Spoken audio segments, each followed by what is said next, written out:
Em uma aula de quase 4 horas de duração, sobre o fenômeno do neotradicionalismo no Brasil, o padre classificou o problema como um tradigalicanismo carioca, clara referência à atuação do Centro Dom Bosco, sediado no Rio de Janeiro. O termo usado pelo padre é uma referência ao galicanismo, um movimento francês que reivindicava a independência da Igreja Católica do país em relação a Roma. Em oposição a esse movimento, insurgiam-se os chamados ultramontanos, defensores da unidade da Igreja. A aula do padre José Eduardo foi uma resposta às polêmicas iniciadas pelo Centro Dom Bosco no último mês, quando o grupo iniciou uma campanha contra o catecismo da Igreja Católica promulgado pelo Papa São João Paulo II, contrapondo aos catecismos Romano Maior, de São Pio X imediatamente após o alarido causado nas redes sociais. O CDB anunciou o lançamento de um filme autorreferente que celebrava a atuação do próprio grupo como heróica. A aproximação do CDB com a Fraternidade São Pio X começou a ficar evidente e formal a partir dos últimos anos, uma posição que levou o grupo a direcionar seu conteúdo formativo a ataques contra o clero e a hierarquia da Igreja. Diante de algumas respostas do padre José Eduardo nas redes sociais, o grupo respondeu com cinismo e falta de respeito ao sacerdote, que decidiu transmitir a extensa aula com histórico e argumentos contra o sedevacantismo moderno que vem crescendo pela influência de movimentos como o CDB.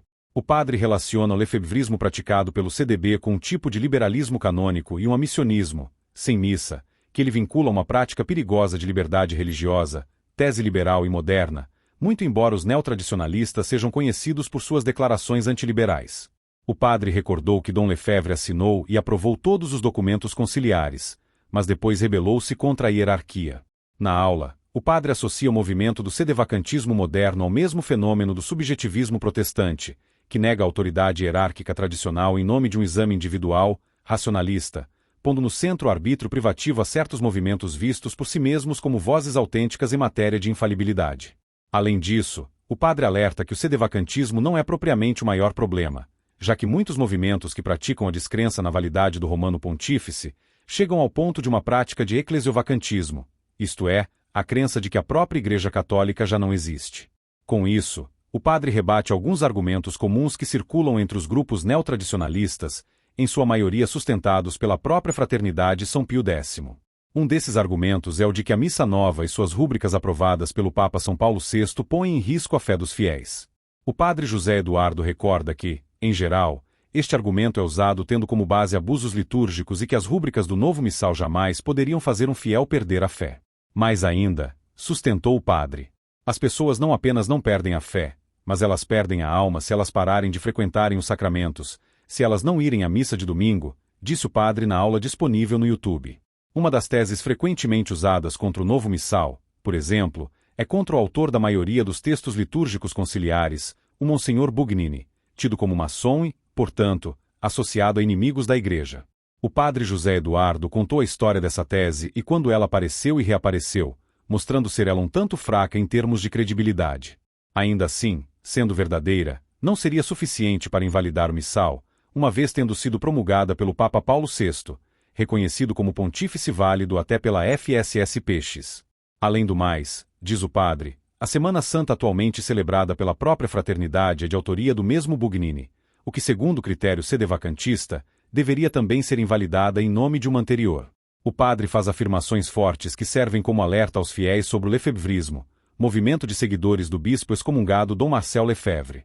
O lefebrismo está ensinando as almas a desobedecer o terceiro mandamento da lei de Deus, ao pecado mortal e, portanto, levando-as à condenação eterna, a que elas não recebam a vida da graça pelos sacramentos, explica o padre.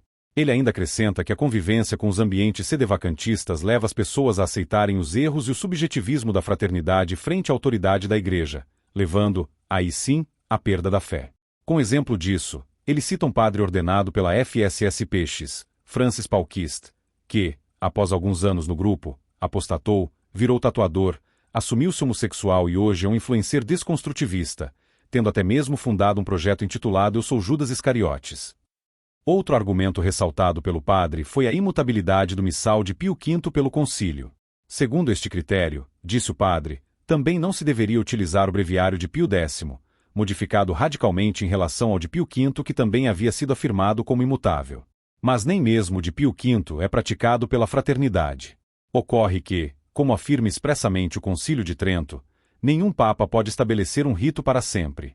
A compreensão tradicional manda, na verdade, que quando um papa escreve estabelece-se em perpétuo, isso significa até que se disponha o contrário por outro pontífice evidentemente. A própria infalibilidade papal dá ao pontífice a liberdade de determinar o que é melhor para o bem da Igreja. Será que os sedevacantistas passarão a questionar também o dogma da infalibilidade, unindo-se aos apóstatas veterocatólicos que se rebelaram contra o primeiro concílio ecumênico, ainda no século XIX? Tudo é possível ao subjetivismo e igualitarismo moderno. Comentário sobre os sedevacantistas.